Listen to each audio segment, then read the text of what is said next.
gagawa po tayo ng isang remedies para mapababa po natin sugar natin. Insulin plant.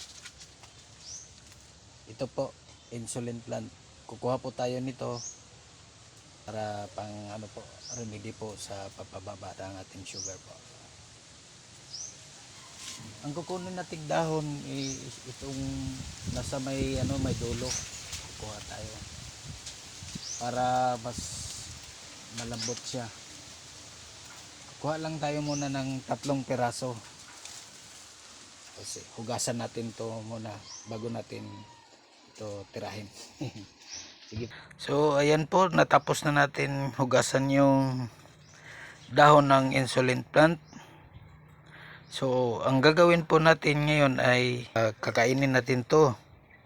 Gagawin natin ganon. So ganito lang po guys. Ito. Yun lang po. Ang lasa niya parang medyo maasim.